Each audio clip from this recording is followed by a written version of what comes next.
Olá, pessoal. Sejam bem-vindos ao curso de Manutenção Hemodinâmica do Potencial Doador de Órgãos. Meu nome é Karina Monteiro, eu sou médica intensivista e médica da Central de Transplantes do Estado de Pernambuco. E vim, em conjunto com a Escola de Saúde, trazer informações a respeito dessa manutenção do potencial de órgãos. E tudo isso baseado num teórico que nos fala a respeito de que a boa manutenção do potencial doador de órgãos é o que vai permitir que a qualidade dos enxertos seja a melhor possível para quem vai receber. Não há como desconectar a doação de órgãos da morte encefálica. No Brasil, a nossa Constituição permite apenas que doadores estejam em morte encefálica. O diagnóstico de morte encefálica é necessário. Nós não temos outras modalidades de doação, exceto o intervivos, que é uma modalidade à parte, sobre a qual nós não vamos falar agora. Vamos falar especificamente sobre os pacientes em morte encefálica e vamos começar falando especialmente sobre os conceitos de morte encefálica. Para reforçar, é preciso dizer que o transplante de órgãos é a única alternativa para muitos pacientes portadores de uma série de doenças terminais, sejam doenças hepáticas, inclusive as fulminantes, sejam doenças cardíacas que levam a uma restrição absoluta de suas idades, sejam doenças renais que levam a uma dependência completa e quase que diária de hemodiálise.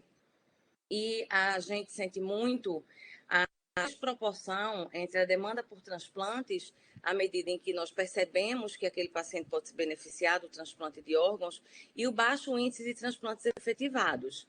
E entre as causas que alimentam essa desproporção estão os equívocos na identificação do potencial doador de órgãos, o que nos leva a trabalhar no sentido de fazer a busca ativa desses doadores. Tem sido uma ação muito bem sucedida por parte da Central de Transplantes de Pernambuco, assim como a contraindicação mal atribuída pela equipe assistente, no sentido de que muitas vezes o paciente tem alguma comorbidade e a equipe já pressupõe que ele não será doador, e uma vez que ele pressupõe que ele não será doador, não faz a notificação, o que é um equívoco para que nós possamos continuar fazendo o processo de notificação de morte encefálica. Lembrando que a decisão, a definição a respeito de doação ou não, claro, após a positiva familiar, será definida pela Central de Transplantes, conjuntamente às equipes transplantadoras. Então, um dos nossos trabalhos principais é deixar claro para as equipes que trabalham direto com esses pacientes que eles precisam ser notificados, porque, inclusive, o diagnóstico de morte encefálica é um direito do paciente enquanto cidadão. Ele precisa ter o diagnóstico de morte, independente de doação ou não.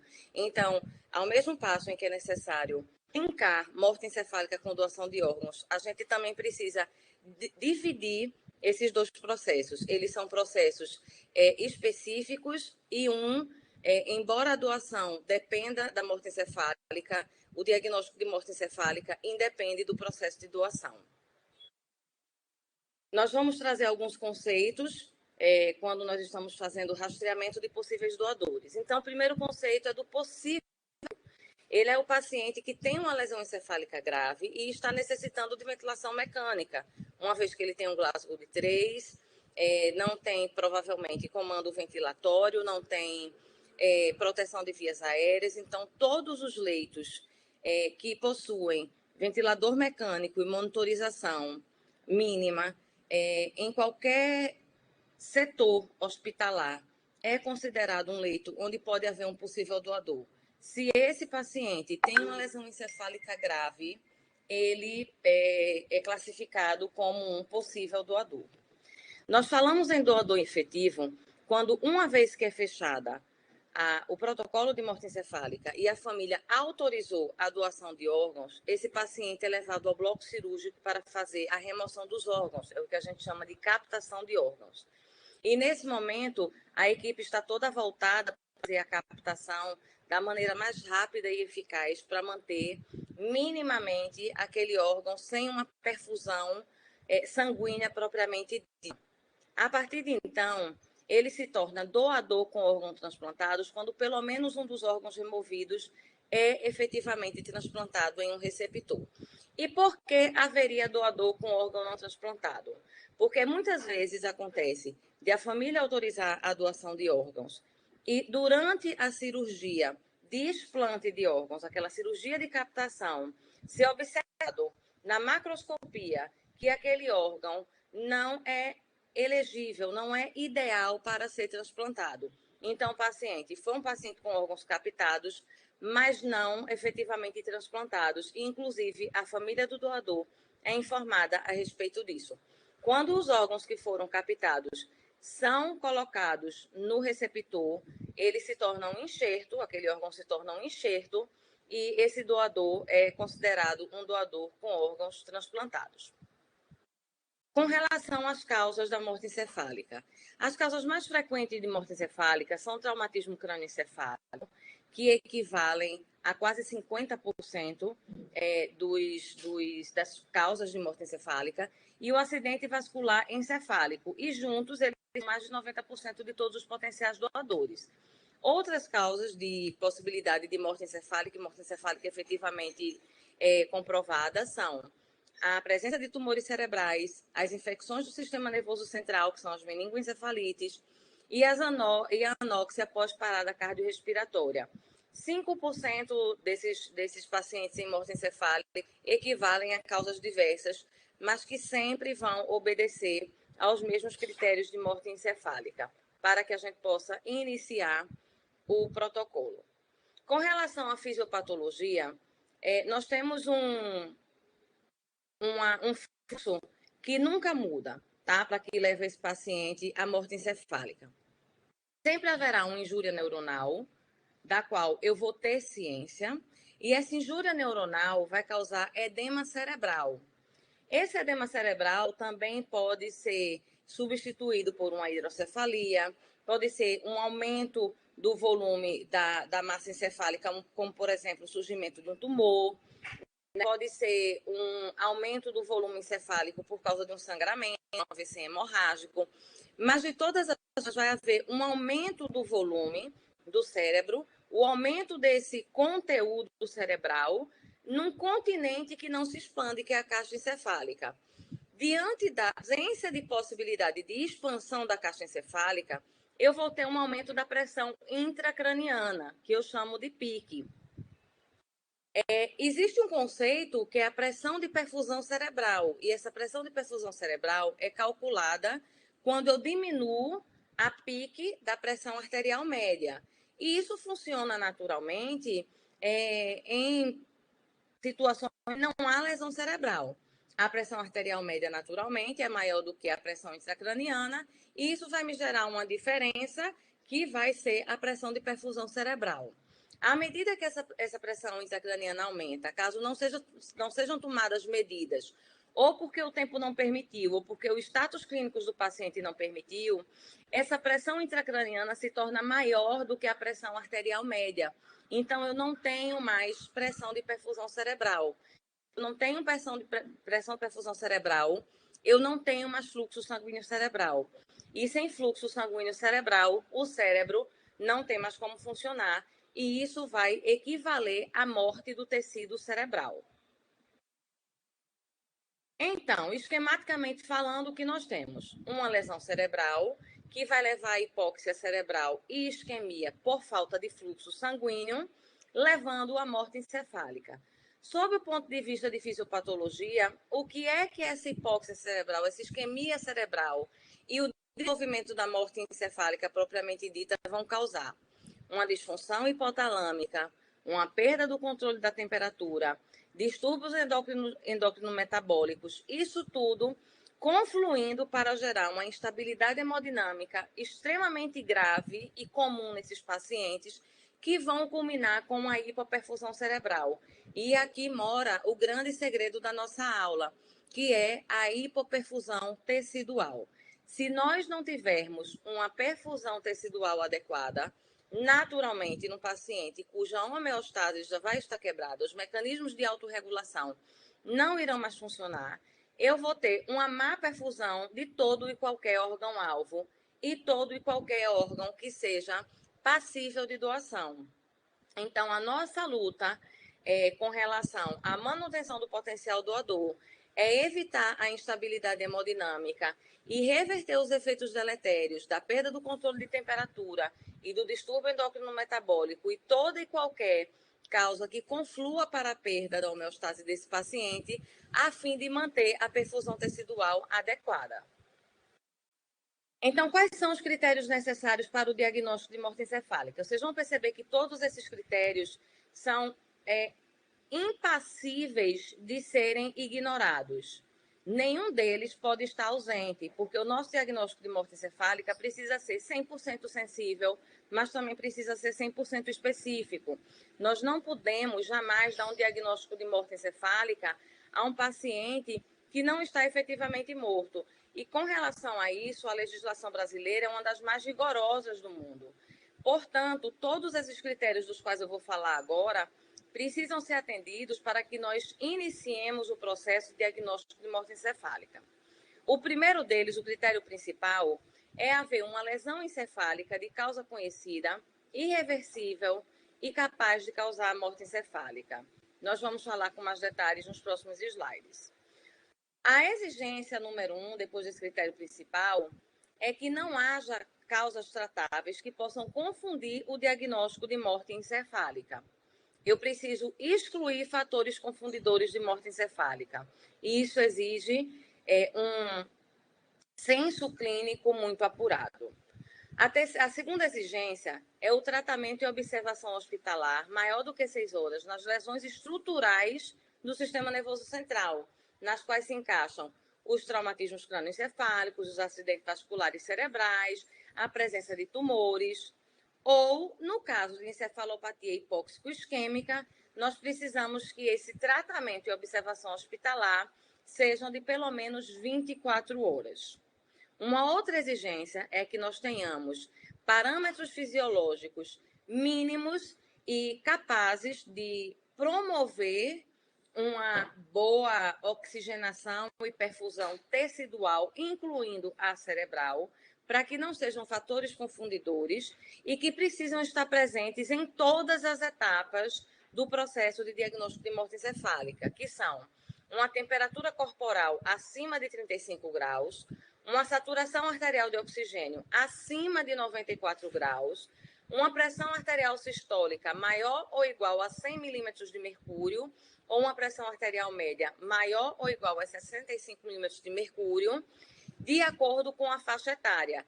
Essa é a pressão-alvo para maiores de 16 anos. Para os menores de 16 anos, a nova resolução traz as faixas de pressão arterial-alvo para os pacientes. Também é uma exigência a ausência de hipotermia. É preciso que essa temperatura corporal esteja necessariamente entre 35 graus, porque, como a gente vai ver adiante, a hipotermia pode ser um fator confundidor de morte encefálica.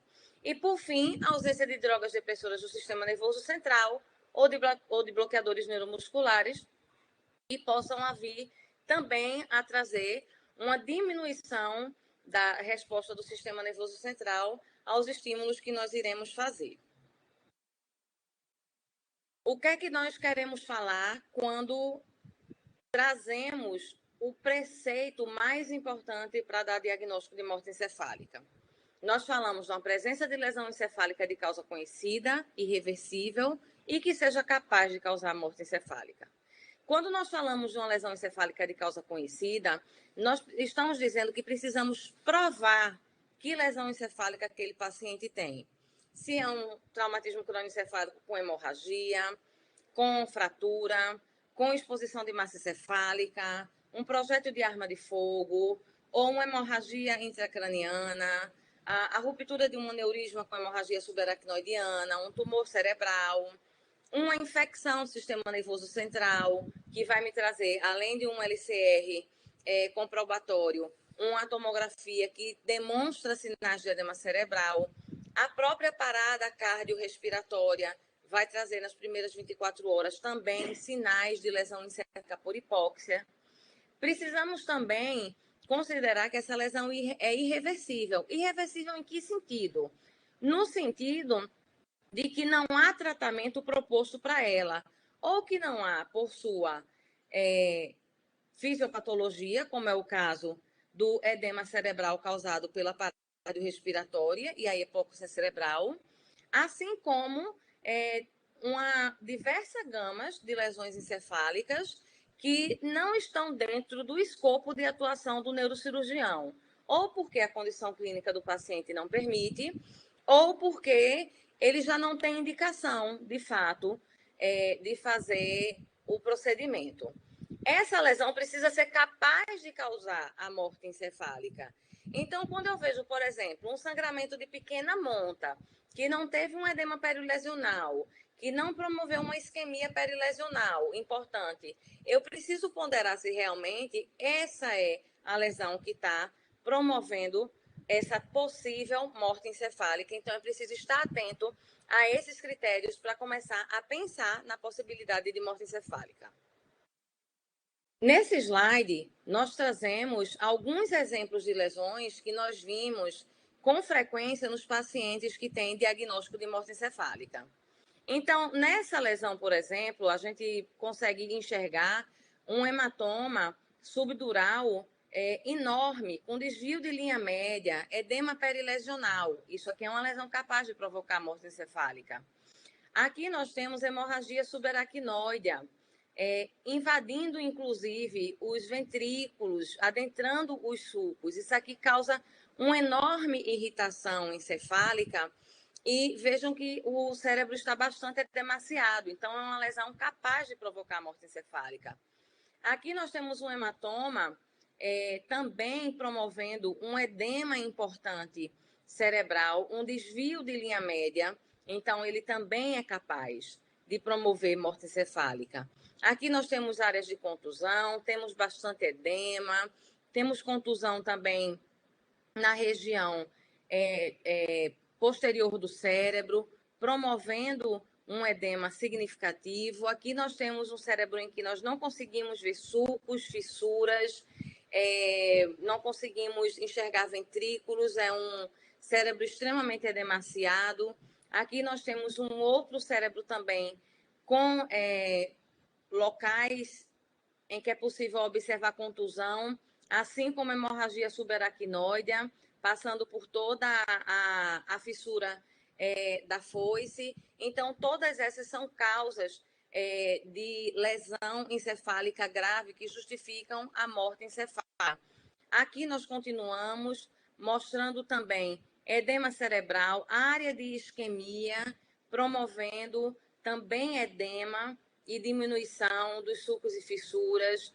Aqui nós temos também um lado do cérebro todo sem aparecer o ventrículo lateral, então a gente tem um edema desse lado. Nem sempre vai ser necessário ver o desvio de linha média, mas o desvio de linha média é um dado importantíssimo para que nós tenhamos uma ideia do prognóstico desse paciente. Aqui é uma imagem mostrando uma hidrocefalia severa. Lembram que eu falei que a gente pode ter um aumento de qualquer um dos conteúdos, seja ele LCR, seja ele conteúdo arterial ou venoso, seja ele conteúdo licórico, como eu falei, seja ele o conteúdo propriamente de massa encefálica, como no caso de tumores. E aqui, o que a gente chama de hemorragia subaracnoidea, Fischer 4, com preenchimento de todos os ventrículos com sangue. A presença de sangue dentro do cérebro em contato direto com a massa encefálica promove uma irritação enorme e que é capaz de promover essa progressão para o aumento da pressão intracraniana e herniação transtentorial, que é o que, no final das contas, vai levar à lesão irreversível do próprio tronco encefálico. Quando falamos em ausência de fatores tratáveis que possam confundir o diagnóstico de morte encefálica, nós precisamos utilizar um senso crítico muito apurado para que isso, para além de seja avaliado como fator tratável, não seja também colocado, superposto a uma causa muito óbvia que pode estar promovendo a morte encefálica. Então, eu estou trazendo para vocês um texto, um trecho do texto das diretrizes que foram lançadas pela Revista Brasileira de Medicina Intensiva, pelo grupo brasileiro que é muito voltado para esse estudo, que diz literalmente o seguinte: os distúrbios metabólicos graves, definidos por valores laboratoriais marcadamente desviados do normal, como alterações glicêmicas, eletrolíticas, ácido-básicas, insuficiência renal e insuficiência hepática, todos esses distúrbios podem ocasionar o coma. Então, nós vamos fazer um destrinchamento disso. O paciente pode ter um coma hiperosmolar por uma alteração glicêmica grave. Nós podemos ter um coma por uma hiponatremia importante. Nós podemos ter um coma por uremia. Podemos ter um coma por encefalopatia hepática. Sim, podemos ter um coma por todos esses motivos. Entretanto, não há nenhuma evidência de que essas alterações causem abolição de reflexos do tronco encefálico. Portanto, cabe o julgamento clínico criterioso para estabelecer o nexo causal entre o coma e os desvios encontrados. Então, o que é que a gente precisa atentar nesse momento? O paciente chega para mim com uma lesão cerebral, projétil de arma de fogo, numa situação extrema. Ele está tendo perda de massa encefálica pelo orifício de saída desse projétil. Mas quando eu faço o exame, eu encontro uma alteração glicêmica ou uma alteração hepática. Eu vou precisar corrigir? Vou naturalmente, porque isso faz parte do tratamento do paciente. Isso, inclusive, faz parte das nossas diretrizes de manutenção do potencial doador, que, na verdade, são um contínuo do tratamento do paciente neurocrítico. Entretanto, eu não vou atribuir a uma alteração hepática ou renal ou glicêmica o coma daquele paciente, porque a causa do coma dele é muito óbvia, é um projétil de arma de fogo que atingiu o seu cérebro. Caso eu não encontre uma causa estrutural propriamente dita, eu preciso ponderar e pesquisar, sob o ponto de vista clínico, naturalmente, por que o paciente está em coma.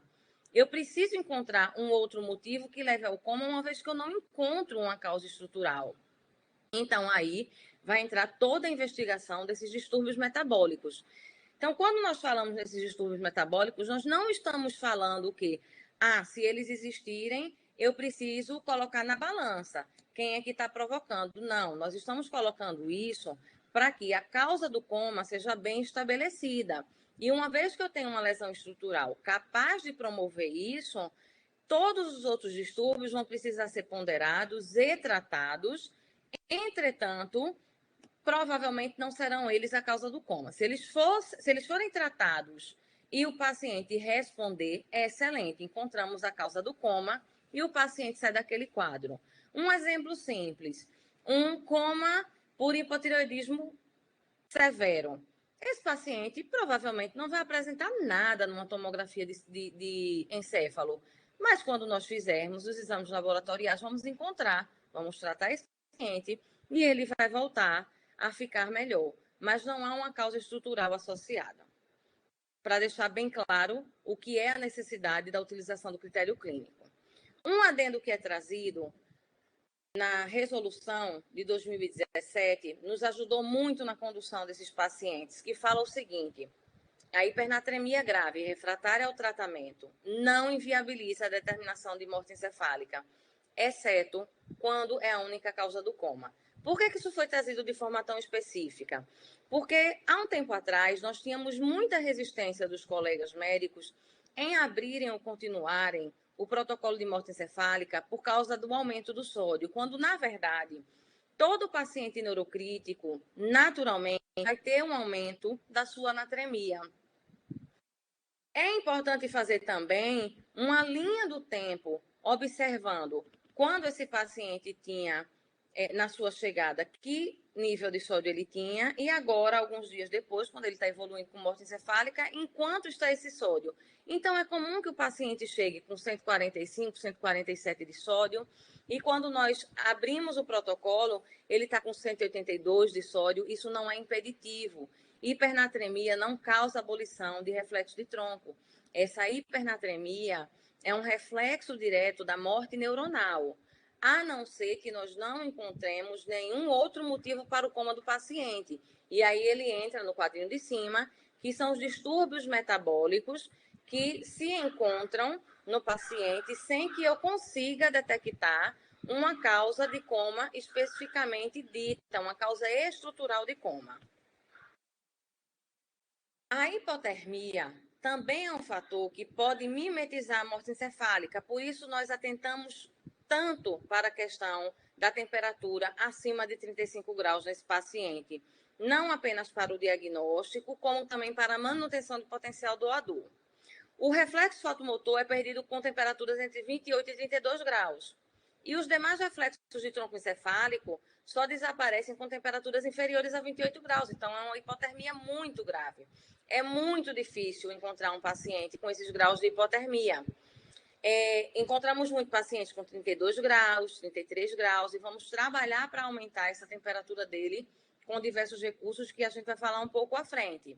É necessário corrigir essa hipotermia chegando a uma temperatura central, ela é dita central, maior ou igual a 35 graus. Como não há o acesso fácil em todas as unidades em que esses pacientes se encontram, a medição da temperatura central, que seria a temperatura retal, vesical ou esofagiana, nós aceitamos a temperatura axilar acima de 35 graus, considerando que a nossa temperatura cerebral é de 1 a 2 graus maior do que a temperatura corporal, periférica. Sendo assim, quando a temperatura axilar está em 35 graus, a nossa temperatura cerebral, que é a temperatura central, estará em 36 ou 37 graus, de forma que eu consigo abranger o que é colocado pelo protocolo de morte encefálica. Falando em fármacos depressores do sistema nervoso central, hoje nós temos um esmiuçamento sensacional a respeito do que era um grande promotor de dúvidas no nosso dia a dia com relação aos medicamentos que eram utilizados. E nós somos frequentemente questionados a respeito do tempo de clearance desses medicamentos. Então, vejam o que é que a nova diretriz trouxe, o que é que a nova resolução trouxe. Ela diz que fenobarbital, fenitoína, carbamazepina, ácido valproico, opioides e até medicamentos como a clonidina, que também tem atuação em receptores alfa no cérebro, em doses terapêuticas usuais, não provocam coma não perceptivo, portanto, não precisa aguardar clearance. Preste muita atenção nisso que está sendo dito, porque muitos desses nossos pacientes, sobretudo crianças, são tratados previamente para suas doenças, sejam depressão, seja a epilepsia, e já vem fazendo, tem uma história de uso já de fenobarbital, de carbamazepina, de ácido valproico, ou são pacientes que dão entrada nessas urgências e apresentam um episódio convulsivo e se coloca fenitoína para controle, mas são drogas que estão sendo utilizadas em doses habituais de controle de crise convulsiva. Quando um opioide é utilizado, o paciente faz uso de opioide em casa, porque é portador de uma dor crônica, ele não precisa aguardar clearance. Nenhum desses medicamentos utilizados em doses terapêuticas usuais necessitam aguardar tempo de clearance, ok? Com relação a essas drogas ou outras que são utilizadas em infusão contínua, como é muito comum nós utilizarmos propofol, midazolam, fentanil, ketamina, essas drogas em doses usuais, desde que a função hepática e renal estejam normais e que o paciente não tenha sido submetido à hipotermia terapêutica, precisam de clearance sim. Esse clearance deve ser de 4 a 5 meias-vidas do fármaco após a suspensão. Então, é necessário saber qual é o tempo de meia-vida do fármaco. Sempre as OPOS e as CIDOTs, assim como as centrais de transplantes, vão ter esses dados para vocês, ou isso pode ser observado em bula, e nós vamos esperar de 4 a 5 meias-vidas desses fármacos para poder iniciar, depois de desligados, depois de interrompida a infusão, para nós podermos começar, junto com os demais fatores obedecidos, o protocolo de morte encefálica. Entretanto, na presença de insuficiência hepático-renal, na presença de hipotermia terapêutica ou na suspeita de intoxicação por qualquer um desses fármacos, nós precisamos aguardar mais que 5 meias-vidas para poder iniciar o protocolo. De que maneira? Individualizando a ação clínica do paciente, a gravidade da disfunção renal ou hepática, o tempo de uso, a dose utilizada desses medicamentos. E quando a gente fala em individualizar, muitas vezes a gente coloca você em uma situação em que é difícil fazer a individualização. Dessa maneira, a Central de Transplantes, assim como as OPOS e as CIDOTs, estão sempre à disposição para discutir esses casos e trazer para a Central de Transplantes cada uma dessas situações. Então, nós nos colocamos à disposição para chegarmos a um denominador comum, porque nós não queremos colocar o paciente em risco, nós precisamos fazer isso de maneira consciente e segura. Em paralelo, o que nós podemos fazer é medir o nível sérico desse medicamento que nós suspeitamos que possa estar promovendo a intoxicação. Nem todos os serviços possuem essa disponibilidade da medição do nível sérico, mas uma vez que possua, se eu faço essa medição e a droga está dentro da faixa terapêutica do seu uso ou em nível menor, eu excluo a intoxicação e depois de ter esperado 4 a 5 meias-vidas, eu já posso prosseguir com o diagnóstico de morte cefálica, sem que essa questão dos fármacos depressores do sistema nervoso central seja uma questão que precise ser ponderada.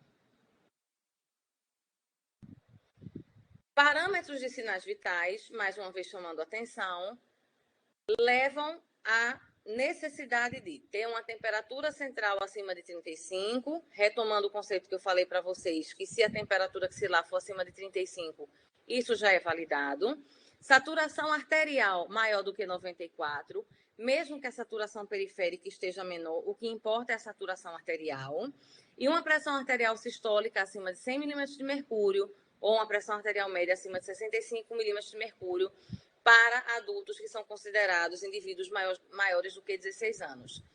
No próprio termo de declaração de morte encefálica, existe uma tabela de valores de pressão arterial para menores de 16 anos, respeitando os percentis de pressão arterial sistólica e pressão arterial média, que garantem uma pressão de perfusão cerebral adequada. Então, se o paciente for menor do que 16 anos, você pode pegar o termo de declaração de morte encefálica e enquadrá-lo em uma dessas faixas e perseguir essa metaterapêutica, não apenas para o diagnóstico de morte encefálica em todas as suas etapas, como na própria manutenção do potencial doador. Quais são os componentes para o meu diagnóstico? Considerando que eu já respeitei todas as pré-definições, todas as exigências que a Constituição, que a resolução me pedem. Eu preciso fazer 2 exames clínicos que confirmem o coma não perceptivo e a ausência do tronco encefálico. Esses exames precisam ser feitos por 2 médicos diferentes, desde que nenhum deles seja participante das equipes de captação ou de transplante. Isso não exclui o médico da CIDOT, o médico da OPO, o médico da Central de Transplante, e esses médicos podem participar do processo de diagnóstico de morte encefálica. Além disso, esses médicos, de acordo com a nova resolução, para garantir a qualidade do exame que é feito, precisam ser especificamente capacitados. Esses médicos especificamente capacitados são aqueles médicos que estão habilitados para fazerem o protocolo de morte encefálica, o exame clínico de morte encefálica, certo? Que são os médicos que tenham mais de 1 ano de vivência em pacientes com coma e que tenham acompanhado 10 ou mais diagnósticos previamente de morte encefálica, acompanhados exames, ou que façam o curso específico de capacitação para profissionais de saúde, para médicos se capacitarem em fazer o exame clínico deste paciente. Um desses médicos especificamente capacitados, ao contrário do que era solicitado anteriormente, não precisa necessariamente ser neurologista ou neurocirurgião. ele pode ser neurologista ou neurocirurgião, mas ele também pode ser intensivista de adulto ou de criança, ele também pode ser médico urgencista, e esses médicos também podem colaborar, desde que especificamente capacitados, para fazer o diagnóstico clínico desse paciente.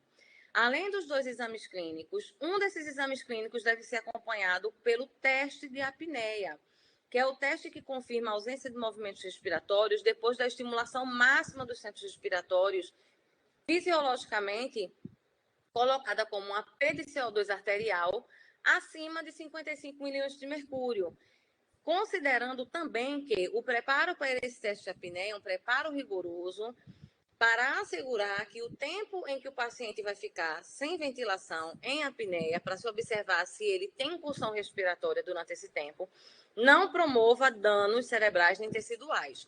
Então, é um teste extremamente rigoroso que exige um preparo igualmente rigoroso. Além desses 2 testes clínicos, um deles tendo o teste de apneia, eu preciso também de um exame complementar que comprove a ausência de atividade encefálica, e nós vamos falar desses exames complementares um pouco depois, lembrando que tanto os exames clínicos, quanto o teste de apneia, quanto o exame complementar, precisam respeitar as variáveis fisiológicas das quais nós falamos agora há pouco. Só para reforçar, os 2 médicos distintos precisam ser especificamente capacitados de acordo com o que eu falei com eles. Um deles precisa ser especialista em terapia intensiva, neurologia, neurocirurgia ou medicina de emergência. E em casos em que o local não disponha do médico especialista, o que não vai ser incomum na grande maioria dos hospitais do Brasil, considerando as dimensões brasileiras, do território brasileiro e considerando a dificuldade de encontrar esses especialistas em todos os locais, nós poderemos fazer esse teste com 2 médicos especificamente capacitados. Então, se eu estou no interior de um estado lá distante, mas eu tenho 2 médicos que são capacitados para fazer o diagnóstico de morte encefálica, eles podem sim.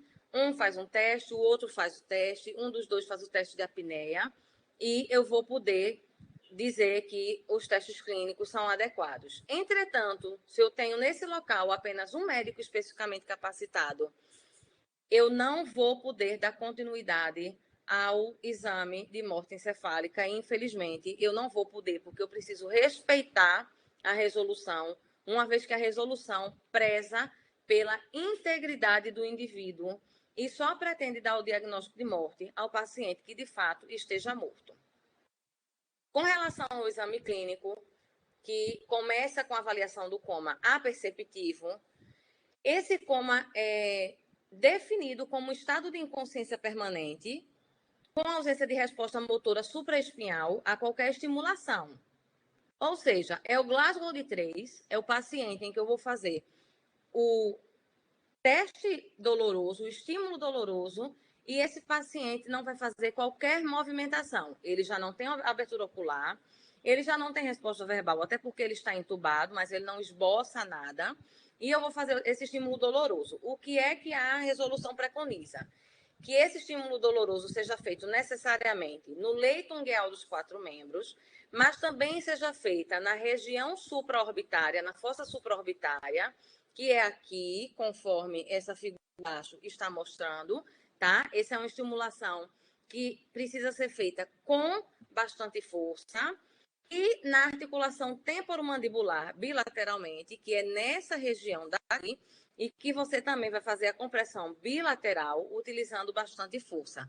Acreditem, esses estímulos são suficientes para promover a movimentação do paciente, se ele ainda tiver essa via eferente de estímulo. Nós também pedimos para que seja feito nos leitos ungueais, e orientamos fortemente que não se faça mais estímulo external, que ainda é extremamente comum, nem beliscões em qualquer parte do corpo, nem em coxa, nem em braço, nem em mamilo, porque isso pode ser considerado, inclusive, um ato promotor de lesão corporal. Podem ter certeza que tanto a estimulação da região supraorbitária quanto a estimulação da articulação temporomandibular são capazes de promover movimentação no paciente que ainda tem integridade dessas vias. Isso, inclusive, é um fator que nos auxilia muito a distinguir uma resposta motora à dor de uma movimentação baseada em reflexo medular, o que é possível que ainda aconteça nos pacientes em morte encefálica e que nós vamos falar um pouco depois. Entretanto, quando nós fazemos a estimulação facial dolorosa, nós estamos excluindo essa via de tronco encefálico.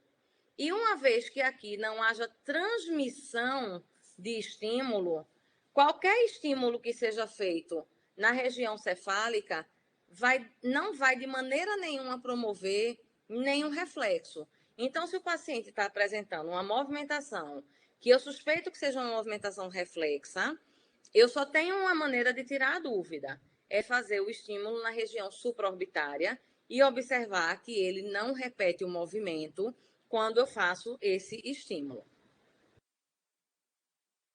Os reflexos medulares possíveis são diversos, não são tão incomuns de surgirem, eles são tão mais comuns e frequentes quanto maior o tempo do diagnóstico de morte encefálica, da observação do paciente com suspeita de morte encefálica.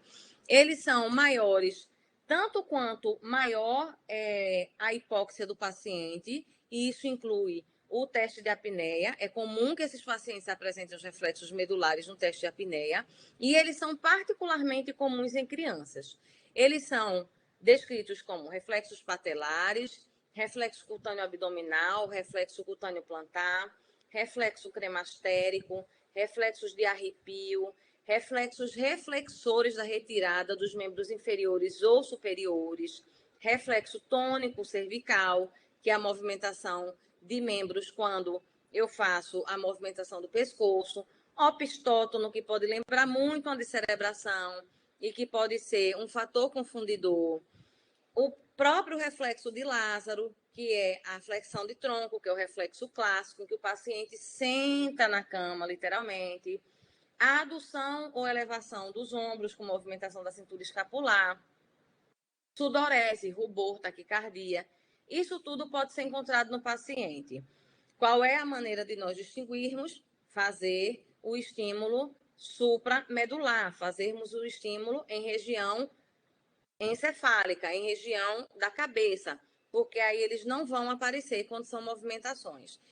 Lembrando para vocês que os reflexos medulares são autoesgotáveis. Então, muitas vezes eles aparecem diante de uma estimulação e você volta a estimular aquele membro, ele faz. Estimula mais uma vez, o paciente faz. Estimula mais 2, 3 vezes, ele não faz mesmo. E muitos desses reflexos também são espontâneos, mas eles também se acabam por si próprios com algum tempo. Então, é preciso ter muita atenção para nós não acharmos que um paciente que está no meio de um protocolo de morte encefálica apresenta uma movimentação de perna ou uma adução de braços e ele não está em morte encefálica. Ele está em morte encefálica, mas ele está fazendo reflexos. E é preciso falar nisso, é preciso, inclusive, mostrar para a equipe e provar que aquilo é um reflexo medular, para que todos fiquem tranquilos e possam dar seguimento ao protocolo. Componentes do exame clínico. Como eu vou fazer o exame clínico propriamente dito desse paciente? Primeiramente, eu vou fazer o reflexo fotomotor, avaliar o reflexo fotomotor, que vai incluir o segundo e terceiro pares cranianos. Eu vou fazer um estímulo luminoso bilateral. Todos esses reflexos precisam ser testados bilateralmente. E eu vou avaliar se esse paciente apresenta resposta direta e consensual. Lembra sempre de utilizar uma lanterna específica para esse exame. A lanterna do celular, comumente utilizada por nós, não é a melhor lanterna para ser utilizada por causa da luz, que não é adequada para isso. E lembrar que é preciso sempre fazer bilateralmente. O próximo reflexo que nós vamos testar é o reflexo córneo-palpebral, que vai avaliar a integridade do quinto e do sétimo pares cranianos. No caso, não vai mais haver integridade desses pares cranianos, uma vez que o tronco encefálico está morto. Nós vamos utilizar soro, gaze ou algodão e avaliar se há o reflexo de piscar. Lembra que quase todas as vezes que as pessoas vão pingar colírio nos nossos olhos, nós piscamos reflexamente. Hoje a nossa escolha é por pingar uma gotinha de soro fisiológico. Se nós não tivermos disponível, nós vamos pegar um fiapinho de algodão ou um fiapinho de gaze para fazer esse reflexo corneano. Como é que a gente vai fazer isso? Pegando esse fiapinho e tocando na lateral da córnea, com todo o cuidado para manter a integridade da córnea. Nós não podemos fazer isso de maneira abrupta, não se deve fazer isso com compressas, porque isso pode fazer uma lesão de córnea, e nós precisamos sempre atentar para a questão de que, se o paciente está no meio de um teste de morte encefálica, eu ainda não posso afirmar categoricamente que ele está morto. Então, eu preciso prezar pela integridade dele. Isso mesmo se aplica a todos os demais testes. O próximo teste que nós vamos fazer é o teste óculocefálico, que vai avaliar o terceiro, o quarto, o sexto e o oitavo pares cranianos. Nós vamos realizar movimentos rápidos, horizontais e ou verticais, com a cabeça inclinada a 30 graus, com os olhos abertos, ou com auxílio de outra pessoa, ou de acordo com o modo como você pega na cabeça, você próprio abrindo os olhos desse paciente, e vai fazer esse reflexo, vai fazer esse movimento, um movimento assim, rápido, de virada da cabeça, e ver se esse paciente faz aquele reflexo de mirada dos olhos. Observe o seguinte, quando eu olho para o lado, os meus olhos tendem a olhar para o horizonte. Quando eu olho para o outro, os meus olhos tendem também a olhar para o horizonte. Nesse paciente, quando você joga a cabeça para um lado ou joga a cabeça para o outro, o olho dele acompanha. Por isso que esse reflexo é chamado de reflexo do olho de boneca. O olho dele não sai do lugar. A posição em que você coloca essa cabeça é a posição que o olho vai acompanhar. Por isso que os olhos precisam estar abertos também. Mais um dos reflexos que nós vamos testar é o reflexo da prova calórica, que vai avaliar o oitavo par craniano, que vai ser constituído no estímulo timpânico das células ciliares que estão perto do tímpano, para ver se esse paciente apresenta nistagmo, que naturalmente vai acontecer. Antes de iniciar esse exame, todas as políticas orientam que seja observada a perviedade do conduto auditivo e a integridade da membrana timpânica, porque é possível que nós encontremos rolha de cerumen, que nós encontremos um tamponamento por sangue de maneira traumática, que nós encontremos ruptura da membrana timpânica, e nesses casos nós precisamos fazer ou a limpeza desse conduto, ou nós não vamos poder fazer o exame nesse conduto auditivo, tá? Se a membrana timpânica também não estiver íntegra, nós não podemos fazer, porque isso vai levar a mais lesão. Uma vez que nós façamos esse exame da perviedade e integridade do conduto auditivo da membrana timpânica, nós vamos infundir de 50 a 100 ml de água gelada durante 1 minuto, ou seja, essa infusão é feita lentamente, através de uma sondinha daquelas de aspiração traqueal conectadas na seringa. Você introduz com bastante cuidado essa sonda, ela vai entrar de 2 a 3 centímetros no máximo no conduto auditivo, até que você sinta uma parada nessa sonda, um local de onde ela não passa mais, e começa a fazer a infusão lenta desse líquido, uma infusão lenta. Essa cabeceira do paciente também precisa estar elevada a 30 graus, e à medida que você vai infundindo, você deixa os olhos abertos para observar se o paciente está fazendo nistagmo. No paciente com tronco íntegro, o nistagmo acontece para o lado contralateral, é um nistagmo horizontal. No paciente em morte encefálica, não acontece nistagmo de forma nenhuma. Para fazer do outro lado, nós damos um tempo de cerca de 5 minutos para que haja uma reorganização das células ciliares, caso haja ainda integridade, de repente pode haver integridade de um lado e não haver integridade dessas células do outro, e nós vamos esperar 5 minutos para poder fazer no ouvido contralateral. O próximo teste que nós vamos fazer é o teste do reflexo de tosse, que vai avaliar o 9º e o 10º pares cranianos. E é um teste que exige cuidado da nossa parte, porque é um teste que necessita da desconexão do ventilador e precisa ser feito exatamente da maneira como vai ser descrita e de nenhuma outra. Nós não utilizamos manobra de Selick para fazer esse teste, nós não utilizamos a mobilização do tubo endotraqueal para fazer esse teste, e a maneira correta de fazer o teste é introduzir uma sonda de aspiração até a carina traqueal e observar se o paciente faz esboço de tosse. Mesmo o mínimo esboço deve ser considerado como um teste não compatível com morte encefálica. Caso o paciente não tenha condição de ser desconectado de ventilação mecânica, como é o caso dos pacientes dependentes de PIP, nós podemos utilizar tranquilamente a sonda de aspiração traqueal do sistema fechado, da mesma maneira. Introduzimos até chegar à carina traqueal e observamos se esse paciente não tem mais o reflexo de tosse. Em geral, o fisioterapeuta ou o técnico de enfermagem que já trabalharam com esse paciente fazendo aspiração no trabalho da fisioterapia ou no toalete brônquico, já comunicaram que o paciente não apresenta reflexo de tosse. Isso não exime o examinador de fazer esse teste. Ele precisa ser feito no momento do teste para ser respondido naquele momento que ele não tinha um reflexo de tosse. Aqui é um resumo dos pares de nervos cranianos que nós fazemos o teste, os testes todos. Lembrando que esses testes, curiosamente, se vocês perceberam, são feitos no sentido crânio-caudal. Eu vou testando desde o segundo par até o último par, tá? Até o 11º par, que é possível ser testado, porque o 12º é o nervo vago, eu não consigo, e o primeiro é o olfatório, que eu também não consigo testar. Por quê? Porque a perda das funções vai também acontecer no sentido crânio-caudal. Primeiro morre o mesencéfalo, depois morre a ponte e depois morre o bulbo.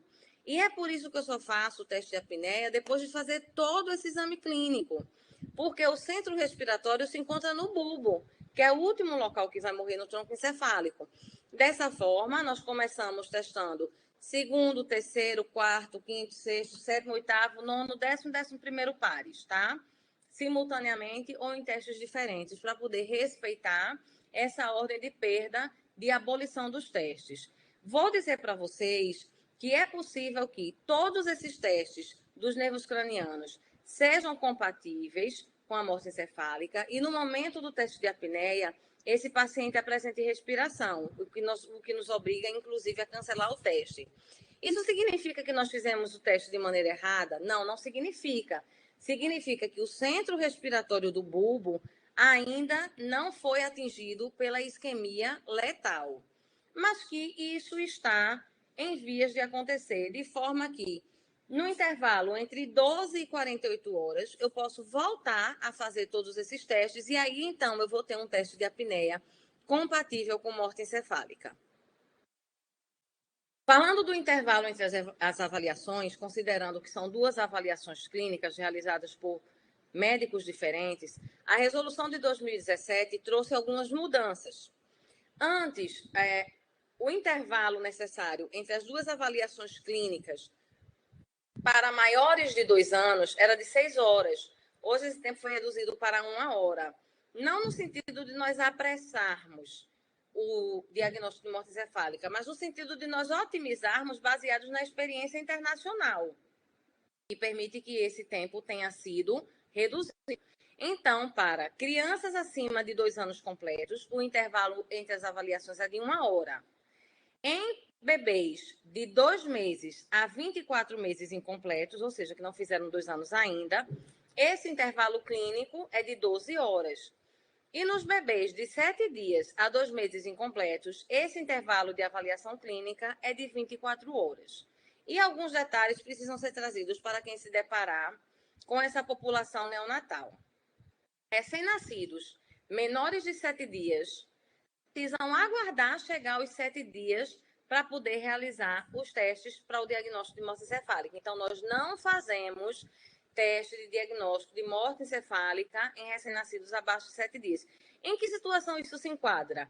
No paciente recém-nascido que sofreu uma hipóxia perinatal muito grave e que já nasceu comatoso e é reflexo.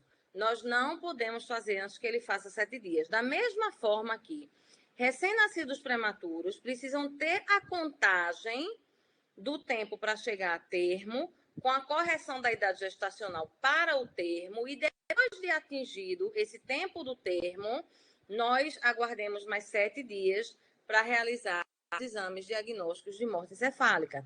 Então, essas são nuances da população neonatal que precisam ser respeitadas, considerando que o sistema neurológico desses indivíduos é um sistema neurológico muito menos amadurecido. Então, nós precisamos aumentar o intervalo entre essas avaliações para que toda e qualquer modificação no sentido de haver um reflexo, de haver uma resposta cerebral, possa ser instituída por ele próprio.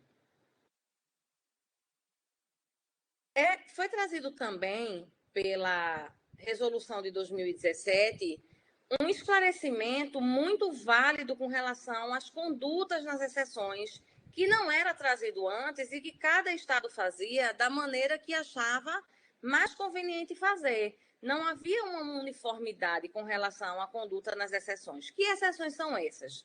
São alterações morfológicas ou orgânicas, congênitas ou adquiridas, que impossibilitem a avaliação bilateral de um dos reflexos, desde que seja possível a avaliação do reflexo do outro lado, e esse outro lado apresente ausência de reflexo.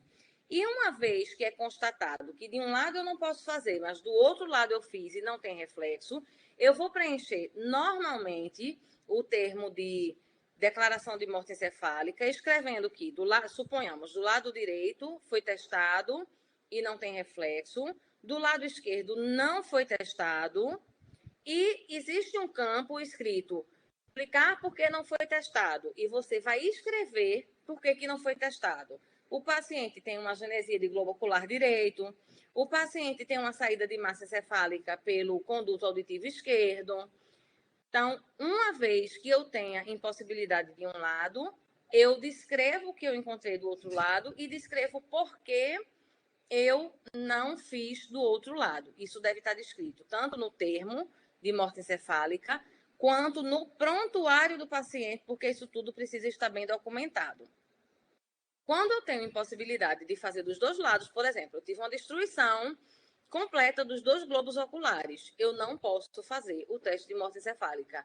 Por mais que você tenha todos os indícios que o paciente está em morte encefálica, que ele está em coma de 3, que ele tem apneia, eu não posso fazer, porque eu preciso testar um dos lados obrigatoriamente, tá? Se ele tem lesão de conduto auditivo bilateral, ou, por exemplo, se ele tem suspeita de trauma raquimedular, ou tem suspeita de um trauma raquimedular, que já é confirmado, mas eu suspeito que essa lesão seja instável, eu não posso, por exemplo, fazer o teste de rotação da cabeça, aquele teste dos olhos de boneca, porque eu vou estar mexendo com a região cervical dele, e eu preciso lembrar para vocês mais uma vez que a integridade do paciente que não está considerado morto ainda, não está provado que está morto, precisa ser mantida.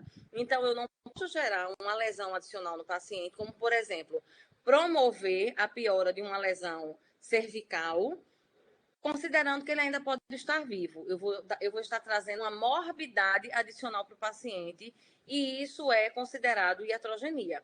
Então, os pacientes que possuem lesão cervical suspeita ou confirmada, e confirmada, suspeita de que seja uma lesão instável, me impossibilita de continuar o protocolo de morte encefálica, e nós não temos outra resolução nesse momento de outra maneira de realizar o teste que me permita dar continuidade aos exames clínicos.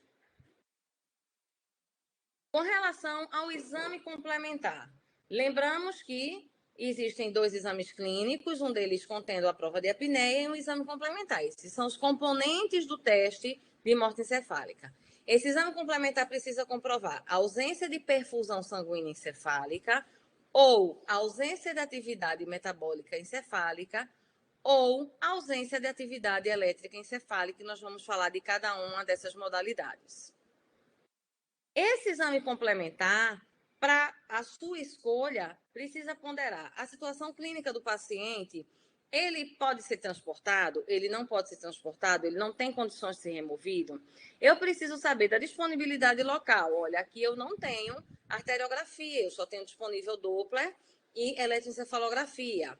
E a faixa etária, por exemplo, pacientes neonatos possuem as fontanelas muito abertas, e isso torna o exame do Doppler transcraniano um exame que pode dar falsos positivos de fluxo sanguíneo cerebral, que, na verdade, estão acontecendo por causa dessas fontanelas abertas.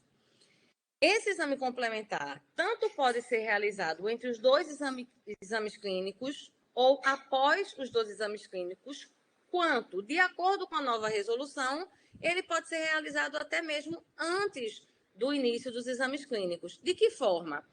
Algumas unidades possuem unidades específicas de neurointensivismo, e nessas unidades os pacientes são acompanhados por eletroencefalografia contínua, por realização diária de Doppler transcraniano, por arteriografia de controle. Então, se, por exemplo, o paciente chega com padrão de arteriografia e vai fazer uma arteriografia de controle que mostra a ausência de circulação sanguínea cerebral, esse exame já pode ser utilizado como o exame complementar do protocolo de morte encefálica. Se eu vinha fazendo Doppler transcraniano diário desse paciente e houve uma mudança no fluxo sanguíneo cerebral observada pelo médico que vem acompanhando, ele vai sinalizar a equipe e dizer, olha, hoje eu não encontro mais fluxo sanguíneo cerebral. E esse exame vai ser utilizado como o exame do complexo de diagnóstico de morte encefálica. Isso é uma possibilidade que a resolução de 2017 trouxe para o diagnóstico de morte encefálica. Falando sobre os exames que mostram ausência de perfusão sanguínea encefálica, nós vamos falar do padrão ouro do diagnóstico de morte encefálica, que é a arteriografia. Precisamos ponderar que, apesar dele ser padrão ouro, ele é um exame invasivo que necessita o acesso a uma artéria. Ele precisa utilizar o contraste, o que pode fazer uma lesão de um rim, que poderá entrar no processo de doação. E precisa também da remoção do paciente até o local do exame, o que muitas vezes é inseguro, é contraindicado. Além do custo da arteriografia ser extremamente alto. Então, ele é um padrão ouro. Todos os demais exames são feitos relacionando o seu resultado com o resultado que a arteriografia traria, tá? Então, ele é o exame de referencial para os demais exames, mas ele é um exame que tem algumas ponderações a serem feitas. Se você tiver disponível e não houver riscos para o paciente, pode ser feito sem problema nenhum, mas ele não é absolutamente imprescindível. Os exames que demonstram a ausência de perfusão sanguínea encefálica são representados fundamentalmente pelo Doppler transcraniano. Esse exame é um exame que não é invasivo, ele tem o benefício de ser realizado à beira do leito, mas ele precisa ser feito por um profissional que tenha experiência no exame de pacientes em morte encefálica, e ele precisa de janelas ecográficas boas. Ele vai utilizar as janelas ecográficas orbitária, parietal, occipital, para poder observar todas as artérias a que o exame precisa ter acesso. Na imagem de cima, vocês veem um exame de Doppler em que não há sístole nem diástole nas artérias cerebrais.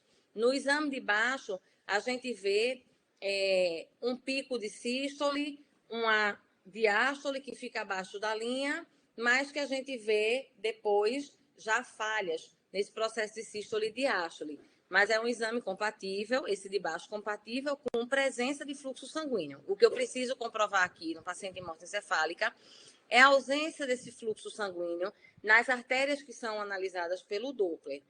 Esse exame é particularmente pouco eficaz nos pacientes que fizeram craniectomia descompressiva, pacientes portadores de dreno ventrículo peritoneal, pacientes portadores de balão intraórtico ou naquelas crianças de que eu falei, que são as crianças com a fontanela aberta e que podem apresentar fluxo residual. todos esses pacientes podem apresentar fluxo residual e um falso positivo de fluxo, o que vai atrasar o meu diagnóstico de morte encefálica. Então, para esses pacientes, é possível que seja necessário, é recomendável encontrar outro método diagnóstico. Se eu só tiver o Doppler, eu vou fazer o Doppler, mas o médico que vai efetuar o Doppler precisa ter uma extrema experiência para poder distinguir aquilo que parece fluxo de, na verdade, ser uma reverberação, por exemplo, de um balão intraórtico que está batendo lá embaixo e gerando fluxo residual no cérebro. Ele precisa ter experiência para poder afirmar que aquilo é um fluxo de reverberação, é um falso fluxo cerebral. Mas o ideal mesmo é que seja feito outro tipo de exame. O próximo tipo de exame que vai ser feito é o exame que mostra a ausência de atividade metabólica encefálica. Eles são fundamentalmente caracterizados pela cintilografia cerebral e pelo PET scan. Qual é o problema desses exames? É a limitação da disponibilidade, além do custo. A maioria dos hospitais em que esses pacientes se encontram não disponibilizam esses exames. Esses são exames utilizados fundamentalmente nos estudos, né? Eles são validados como exames capazes de corroborarem a ausência de atividade metabólica encefálica e ajudarem, auxiliarem no diagnóstico de morte encefálica, mas que tem uma limitação muito grande de disponibilidade, além do custo desses exames, de forma que pouquíssimas vezes vocês os virão. Com relação ao exame que evidencia a ausência de atividade elétrica encefálica, o protótipo é o eletroencefalograma. Ele é um exame não invasivo, que é realizado à beira do leito. Lembrando que pode haver interferências das máquinas da UTI. Então, quem realiza o exame precisa ter uma extrema habilidade na efetivação desse exame e na leitura desse exame. Lembrar dos casos de insuficiência renal, insuficiência hepática ou suspeita de intoxicação por fármacos depressores do sistema nervoso central, em que o eletroencefalograma não é o exame de eleição, porque ele vai avaliar a atividade cortical. Os demais exames vão avaliar ou a presença de fluxo em artérias ou a presença de atividade metabólica em todo o encéfalo. Aqui eu vou estar avaliando a atividade cortical, demonstrando que não existe mais atividade cortical. Então, nos pacientes que têm essas suspeitas de intoxicações, a suspeita de que não houve uma adequada depuração desses fármacos ou desses metabólitos que podem promover o coma, o ideal é que nós façamos outras modalidades de exame, o que não exclui a possibilidade de fazer o eletroencefalograma, mas não é o exame de eleição. Acima nós vemos o eletroencefalograma de um paciente em estado de mal epilético, por exemplo, que mostra uma atividade cortical extremamente desorganizada, e embaixo nós vemos linhas de isoeletricidade. Lembrando também que o encefalograma é um exame que é feito à beira do leito e o seu resultado pode ser enviado via telelaudo. Isso é admitido pela resolução. Então, esse exame pode ser visto por um médico capacitado para isso, em um outro local, e esse médico vai mandar o laudo desse exame dizendo se há ou não a atividade elétrica encefálica ou dizendo exame compatível com morte encefálica. Isso não é proibido, está visto e regulamentado pela nossa resolução. Em caso do exame complementar ser incompatível com morte encefálica, ou seja, se ele ainda dá fluxo, se ele mostra atividade elétrica residual, se ele mostra na arteriografia que determinadas artérias ainda têm fluxo, ele deve ser repetido 24 a 48 horas após. E quem vai dizer o tempo de realização novamente desse exame é o próprio orador do exame, a depender da quantidade de fluxo ou da atividade elétrica que foram encontrados. Então, ele pode dizer, ainda existe muito fluxo, eu vou repetir esse exame em 48 horas. Ou ele dizer, existe um fluxo residual mínimo. Dentro de 24 horas no máximo, eu volto a repetir esse exame. Algumas vezes, em 12 horas, nós repetimos o exame e o resultado já é completamente diferente. A preferência é que seja utilizado o mesmo exame na repetição. Se eu comecei utilizando o EEG, eu continuo utilizando o EEG. Se eu comecei utilizando o Doppler, eu continuo utilizando o Doppler. Com pouquíssimas exceções, que são avaliadas em conjunto com a central de transplantes e que vai ser definido com o realizador do exame junto à central de transplantes, se houver a necessidade de dar o método do exame complementar, o que de fato vai ser uma exceção. Vamos começar agora a falar do teste de apneia. Quais são as condições para a realização desse teste de apneia? Lembrando do que foi dito lá no começo, que é um teste extremamente sensível, que não pode levar mais morbidade para o paciente, e por isso esse paciente precisa estar muito bem preparado para poder realizar esses 10 minutos sem ventilação. Então, é necessário um preparo rigoroso do paciente, porque existe um risco real de descompensação. Nós precisamos ter a monitorização de pressão arterial, preferencialmente pressão arterial invasiva, frequência cardíaca, saturação periférica e cardioscopia, por onde nós vamos acompanhar se há mudança do traçado eletrocardiográfico, se há aparecimento de bradicardia, se há surgimento de queda da saturação periférica. Esse paciente, assim como para todos os outros testes, precisa estar atendendo às metas de sinais vitais, com normotensão, com a pressão sistólica acima de 100 ou a pressão arterial média acima de 65, temperatura acima de 35 graus e, naturalmente, a saturação arterial maior do que 94%.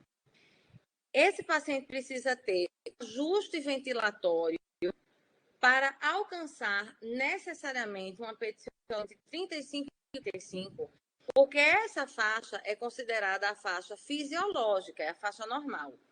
Eu não devo iniciar o exame se o paciente tem uma PTCO2 menor do que 35 ou se tem uma PTCO2 maior do que 45. Eu preciso realizar ajustes para que essa faixa de PTCO2 seja necessariamente alcançada. Quais são as condições para a realização do teste de apneia? Esse teste de apneia precisa ser realizado uma única vez. Ao contrário da resolução anterior, em que cada exame clínico precisava ser acompanhado de um exame de apneia, dessa vez não. Ele precisa ser realizado junto com um dos exames clínicos, de forma que ele não pode ser realizado por um terceiro médico. Ele precisa ser realizado por um dos médicos que faz o clínico. Eu não posso, um médico faz o primeiro exame, outro médico faz o segundo exame e eu deixo para um terceiro colega realizar a apneia. Isso não é possível. Tanto é que, no termo de declaração de morte encefálica, no espaço que há para descrever o teste de apneia, tem escrito primeiro examinador ou segundo examinador. Não cabe um terceiro examinador aqui. Esse teste é feito com a finalidade de comprovar a ausência de movimentos respiratórios definida por uma hipercapnia, que é um achado de uma PTCO2 final superior a 55. Não é maior ou igual que 55, é maior do que 55.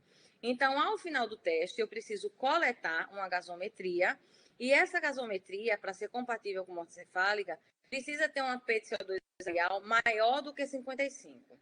Uma outra coisa é que esse teste de apneia não condiciona a abertura do protocolo. Eu não preciso fazer o primeiro exame clínico necessariamente com o exame de apneia.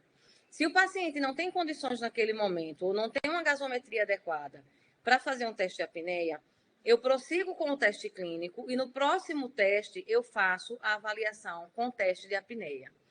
É muito questionado durante os cursos o seguinte: caso eu não consiga fazer o teste de apneia no primeiro exame e não consiga também fazer o teste de apneia no segundo exame, por exemplo, porque eu não atingi a PTCO2 final maior do que 55, o que é que eu faço? Eu não registro aquele segundo exame clínico na ficha do termo de avaliação de morte encefálica. Eu deixo para uma outra oportunidade. Karina, se eu conseguir ajustar esses parâmetros dentro de 1 hora a 1 hora, eu posso atrelar? Pode, gente. Pode se atrelar, sim, o teu teste clínico ao teu teste de apneia. Mais do que isso, não. Passar disso, eu vou ter que recomeçar todos os testes e atrelar a ele o teste de apneia, tá? Então, se eu faço um segundo exame clínico em que eu vou fazer o teste de apneia e esse teste de apneia não é compatível com a morte encefálica, eu nem descrevo esse teste clínico, tá? Isso é comum na prática, eu estou trazendo para vocês, porque vocês podem se deparar com isso na prática e vocês já sabem, então, como é que vai ser feito. Mas ele não precisa estar presente necessariamente no primeiro exame clínico. Ele precisa estar em um dos 2 exames, não necessariamente do primeiro. Como é que eu vou preparar o paciente para o teste de apneia? O primeiro passo é colocar a FiDO2 em 100% por pelo menos 10 minutos antes de iniciar o teste, para atingir idealmente uma PDO2 acima de 200, com o intuito de evitar hipoxemia durante o teste, certo? Veja que aí não tem necessariamente, tem escrito idealmente acima de 200. Karina, posso fazer com 180 de PDO2? Pode. Posso fazer com 150? Tenha cuidado. Posso fazer com 100? É provável que dê problema nesse paciente. Por quê? O que é que eu preciso? Eu preciso deixar oxigênio livre na corrente sanguínea, para que à medida que ele vá deixando oxigênio, aquela hemoglobina vai deixando oxigênio nos tecidos, ela volte para a corrente sanguínea e volte a saturar e continuar indo para os tecidos, mantendo a oxigenação dos tecidos. Então, meu objetivo é não levar esse organismo ao estresse da hipóxia. Eu preciso manter o paciente bem oxigenado para garantir a saturação durante todo o teste, que idealmente vai levar 10 minutos. Ele pode durar um pouco menos, dependendo de determinadas situações, ou pode até durar um pouco mais, se for o caso, e o paciente estiver bem, estiver tolerando o teste, e eu imaginar que aqui, para chegar àquela PTCO2, ele precisa de um pouco mais de tempo. Mas eu preciso garantir que esse paciente não sofra com hipóxia. E quando eu pego um teste que teve uma PDO2 inicial de 120 e uma PDO2 final de 50, eu não vou invalidar o teste, porque isso não invalida o teste. Mas eu vou saber que aquele paciente provavelmente sofreu danos aos tecidos em virtude de uma PDO2 que no final foi deletéria para ele. O segundo passo para o teste de apneia é, depois de preparar o paciente, coletar uma gasometria arterial inicial. E essa gasometria arterial inicial vai me mostrar o quê? Aquela PDO2, idealmente maior do que 200, e uma PCO2 necessariamente entre 35 e 45. Tendo essa gasometria e o paciente preparado, eu vou interromper a ventilação mecânica. Apesar de interromper a ventilação mecânica, eu vou precisar garantir o fluxo contínuo de oxigênio, seja ele por um catéter intratraqueal, quando eu desconecto o ventilador do tubo do paciente, ou quando eu faço de outros modos, que eu vou detalhar um pouco adiante, pelo próprio aparelho utilizado, eu estou garantindo a manutenção desse oxigênio, tá? O paciente não pode ficar sem oxigênio. Quando eu desconecto o paciente do aparelho, eu introduzo um catéter intratraqueal daqueles de aspiração e coloco um fluxo de oxigênio de 6 litros por minuto e deixo lá, porque esse oxigênio passivamente vai chegar aos pulmões e vai ajudar a manter aquela oxigenação, garantindo a saturação arterial. E eu vou observar esse paciente por 8 a 10 minutos. E existe uma regrinha que a gente sempre ensina, que é o seguinte: fisiologicamente, essa PCO2 vai se elevar 3 de mercúrio por minuto em adultos e mais em crianças. Em crianças, ela vai se elevar 5 milímetros de mercúrio por minuto de desconexão ou de interrupção de ventilação. Para que serve essa regrinha? Para eu poder ter uma previsão de tempo necessária para a realização daquele teste de apneia. De forma que, se eu tenho um paciente que começou o teste de apneia com 35 milímetros de mercúrio e ele é adulto, para eu poder chegar em 55 milímetros de mercúrio, eu preciso elevar 20 milímetros de mercúrio. Em quanto tempo eu vou elevar esses 20 milímetros de mercúrio? Em torno de 7 a 8 minutos. Então, eu posso abreviar o teste de apneia, sobretudo nos pacientes que são mais instáveis, que tendem mais a desaturação. É comum a gente encontrar esses pacientes. As pessoas ligam dizendo, Karina, o paciente a gente não conseguiu fazer, porque com 3 minutos de apneia ele desaturou. Nós não tivemos tempo nem de coletar a gasometria final. Então, eu já sei que esse paciente é um paciente difícil. Aí, o que é que eu procuro? Eu procuro começar com a PTCO2 mais elevada, menor do que 45, obviamente, porque na regrinha dos 3 milímetros de mercúrio por minuto, eu sei que com menos tempo, esse paciente, fisiologicamente, vai atingir a PTCO2 maior do que 55. Isso eu também posso aplicar para crianças. Não tem dificuldade nenhuma. Então, é uma regrinha que a gente utiliza para poder prever nos pacientes, sobretudo nos mais instáveis. Uma situação importante. Se o paciente, durante o teste de apneia, apresentar movimentos respiratórios, qual é o significado disso? Significa que ele está vivo. Eu interrompo o teste imediatamente, reconecto o paciente ao ventilador, ou reinicio a ventilação e cancelo o protocolo. Diferente das outras situações, eu não vou dizer não foi compatível, não. Aqui não é que não seja compatível, aqui é o paciente está vivo. Então, eu interrompo o teste e cancelo o protocolo. Faço o que com aquela ficha que já tinha a primeira avaliação, por exemplo? Guardo e escrevo protocolo cancelado por presença de movimentos respiratórios. E descrevo isso também no prontuário do paciente.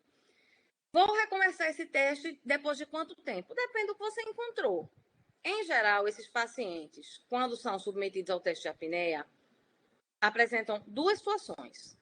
Ou ele começa a respirar tranquilamente, incursões ventilatórias claras, porém tranquilas, ou leva um tempo, 5 minutos, 6 minutos, para que ele faça uma incursão ventilatória muito forte, tá? Não é qualquer incursão ventilatória. Ele faz uma incursão ventilatória muito forte. Então, vê claramente que aquilo ali é um movimento respiratório, ou seja, o corpo dele atingiu um AP de CO2 suficiente para dar o clique no centro respiratório dele, que está lá no bulbo e que ainda está íntegro, ele voltou a respirar diante daquele estímulo de hipercapnia.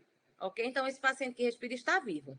Cuidado para não confundir movimento torácico com o movimento precordial naqueles pacientes que têm o ictus cordis muito evidente, sobretudo os pacientes que são muito magrinhos, sobretudo os pacientes que têm deformidades torácicas e colocam a parede cardíaca muito perto da parede torácica e, eventualmente, nós olhamos e vemos um movimentozinho e ficamos nos perguntando: será que ele está respirando ou será que é o coração que está batendo muito próximo? E tem um jeito muito simples de ver isso. Compara com a frequência que está aparecendo no monitor em que ele está sendo observado, tá? Se a frequência daquele batimento bate com a frequência do cardioscópio, aquilo não é respiração, aquilo é batimento cardíaco. O quarto passo é o passo final do teste de apneia, que consiste em coletar a gasometria arterial final, que é o que vai nos mostrar se o teste foi efetivo e se aquele paciente preenche o critério de estar em morte encefálica segundo o teste de apneia. Qual é a interpretação do resultado desse teste? Se eu tenho ausência de movimentos respiratórios durante aqueles 10 minutos aproximadamente, eu tenho uma P de CO2 final maior do que 55, não é maior ou igual, é maior do que 55. Esse teste de apneia é compatível com morte encefálica. Veja que são testes específicos que vão mostrar compatibilidade. Um teste clínico compatível, uma apneia compatível, um teste complementar compatível. Todos precisam ser compatíveis. Nesse momento é o teste de apneia que é compatível. Se, por outro lado, eu tenho ausência de movimentos respiratórios, mas na minha gasometria final, a P de CO2 foi menor do que 55, eu não posso dizer que o teste foi incompatível, porque eu não sei se o paciente respirou depois dos 55 milímetros de mercúrio, porque não alcançou. Então, eu digo que esse teste de apneia foi inconclusivo.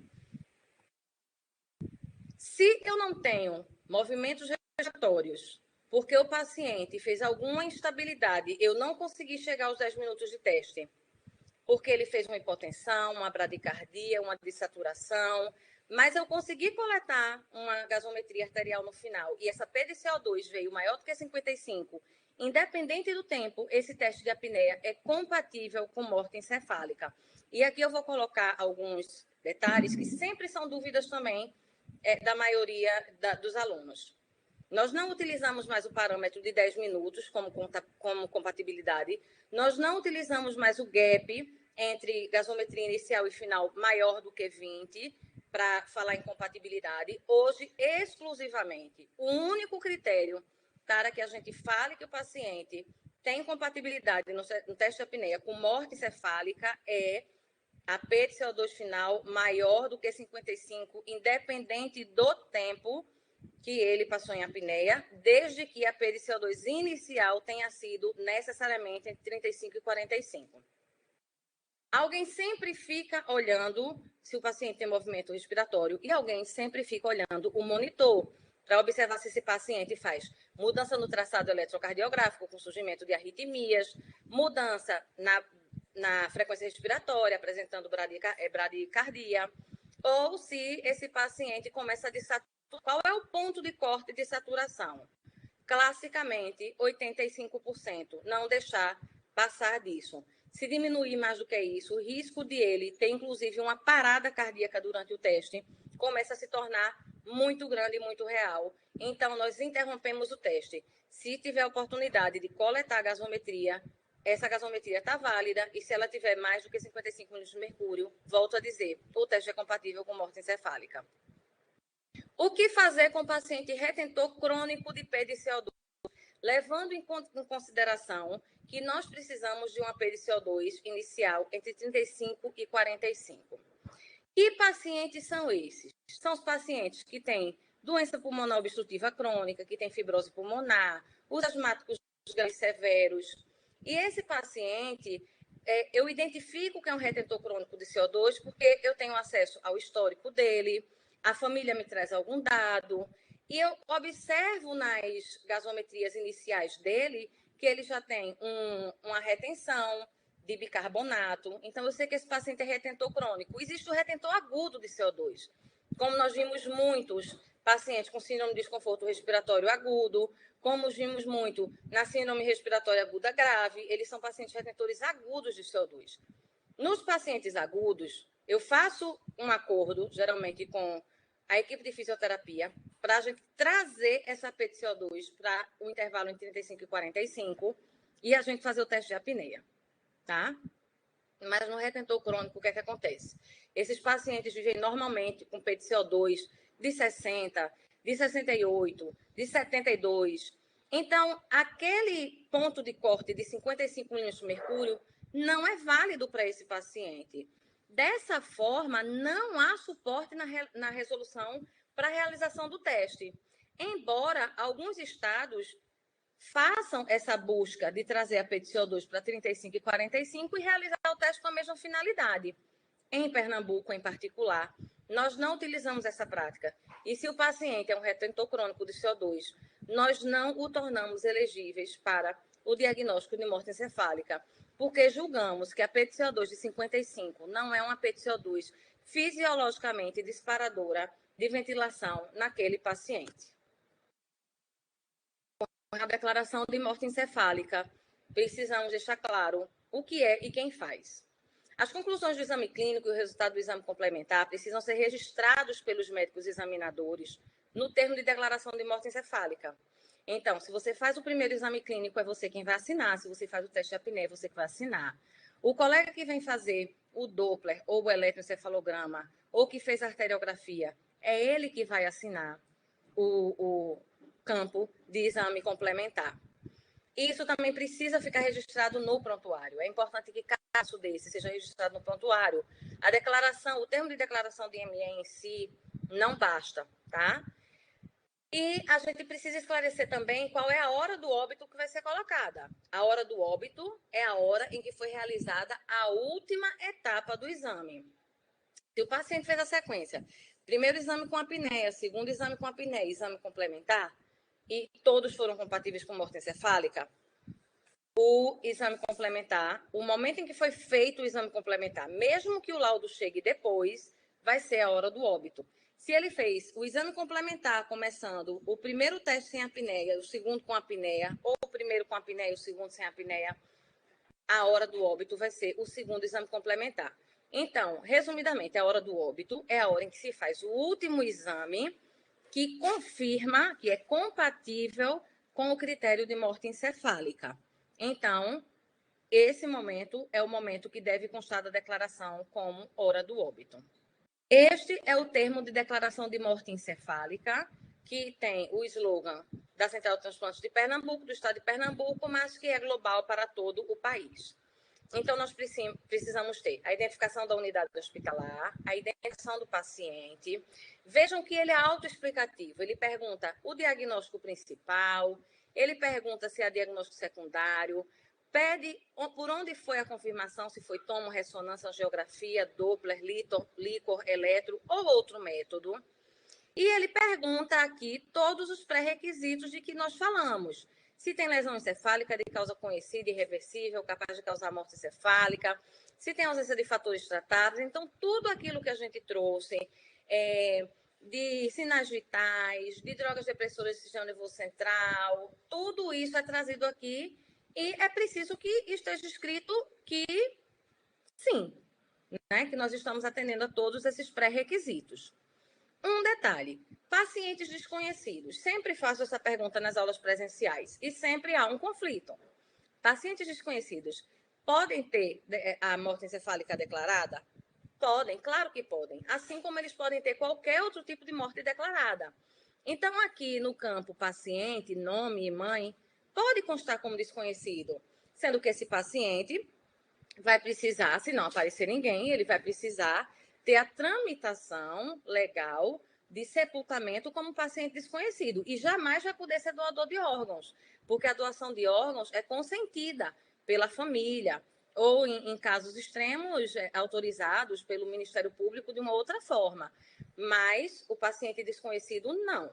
Se não tem ninguém que se apresente como responsável por aquele paciente, ele não pode ser desconhecido. Mas todo e qualquer paciente tem o direito ao diagnóstico de morte. A segunda parte do termo de declaração de morte encefálica é o local em que são descritos os exames. Então, perceba que ele pede os sinais vitais, tá? Ele pergunta qual é a PA, qual é a temperatura, a data e a hora em que é feito, pergunta se existe coma não perceptivo, sim ou não. Esse paciente, sim, vai estar em coma perceptivo. E observem que para cada reflexo, ele coloca do lado direito e do lado esquerdo e escrevem se sim, se não ou se não foi testado. E se não foi testado, ele pede para você justificar o motivo de não ter testado. Curiosamente, eu tive um paciente que tinha uma lesão ocular, uma perda do globo ocular por um projeto de arma de fogo do lado direito e tinha presença de massa encefálica impossibilitando o acesso ao canal auditivo do lado esquerdo. E as pessoas ficaram em dúvida. Poxa, nós vamos poder fazer? Vamos, sim, nós vamos poder fazer. Pupilas fixas e arreativas do lado esquerdo, a ausência de reflexo córneo-palpebral do lado esquerdo, a ausência de reflexo óculo-cefálico, eu vou olhar o olho esquerdo, mas vou testar o ouvido direito. A ausência de reflexo vestíbulo calórico, eu vou testar o olho esquerdo, fazendo a infusão no ouvido direito, né? A ausência de reflexo de tosse. Então, percebam que é possível, desde que um dos lados esteja íntegro, eu posso fazer, com exceção daquele de olhos de boneca. Existe um espaço para o teste de apneia, vejam que é aquele examinador 1 ou 2, não cabe um terceiro examinador aqui, e ele vai pedir os sinais vitais do paciente naquele momento e vai te pedir também a PET-CO2 inicial e final, que vai validar esse teste, embora ele também peça a PDO2. E te pergunta, a ausência de movimentos respiratórios com PET-CO2 maior do que 55? Você vai confirmar que sim. Se tiver havido movimentos respiratórios, você vai dizer que não e vai colocar aqui que o teste foi interrompido em virtude da presença de movimentos respiratórios, e a mesma coisa você vai escrever no prontuário. Aqui é o espaço do segundo exame clínico e logo no verso tem o espaço para o exame complementar, que também pede os parâmetros vitais de pressão, de temperatura, pede a data, pede a hora, pergunta qual foi o tipo de exame e qual foi o laudo que também vai ser assinado, tá? Aqui é uma colinha em que ele traz aquele controle da pressão arterial de acordo com a idade e o intervalo entre os exames. Ele também traz uma colinha com a faixa etária e esse é o nosso termo de declaração de morte encefálica. Quem é que declara o óbito desse paciente? É quem esteve com o paciente no momento em que foi definido o óbito. É o médico que determinou o diagnóstico de morte encefálica. Ou então, o médico assistente, se ele tiver, ou os seus substitutos. O fato é que essa declaração de óbito não pode ser negligenciada. No momento em que há uma definição da morte encefálica, mesmo que esse paciente, que a Cidote ou a OPO digam para o médico que estão aguardando a família vir para comunicar que ele é um potencial doador e que vão entrevistar a família, o paciente está legalmente, biologicamente, civilmente, juridicamente, tudo, esse paciente está morto. Então, é preciso fazer a declaração de óbito. Mesmo que a captação só seja amanhã, mas a declaração de óbito precisa ser feita. E vai ser deixada no prontuário ou aos cuidados de quem vai tê-lo. Nos casos de morte por causas externas, essa declaração não vai ser responsabilidade do médico que está no hospital, vai ser responsabilidade do médico legista. Mas é responsabilidade do médico que está assistindo o paciente preencher o encaminhamento médico para o SVO ou para o IML e mandar uma cópia do termo de declaração de morte encefálica. Inclusive, se, por exemplo, esse paciente vai para o SVO ou para o IML, além desse termo de encaminhamento do corpo, a gente também manda, se tiver havido captação, a gente manda o laudo descritivo da cirurgia de captação, para que bata o que é visto pelo legista e o que foi feito no paciente. Assim como a gente manda as lesões que aconteceram, né, quais eram as características dessas lesões, para quem já preencheu esse tipo de formulário sabe como é que acontece. Então, a gente não pode negligenciar o preenchimento da declaração de óbito. Isso é de responsabilidade de quem estava com o paciente no momento em que foi definido. Tenha sido você que fez o segundo exame e que foi o passo final, ou tendo sido você que recebeu o resultado do exame complementar. Você deve fazer esse termo de declaração de óbito. Terminamos o módulo 1. Eu espero que vocês aproveitem esse módulo e eu aguardo vocês para o módulo 2. Até lá!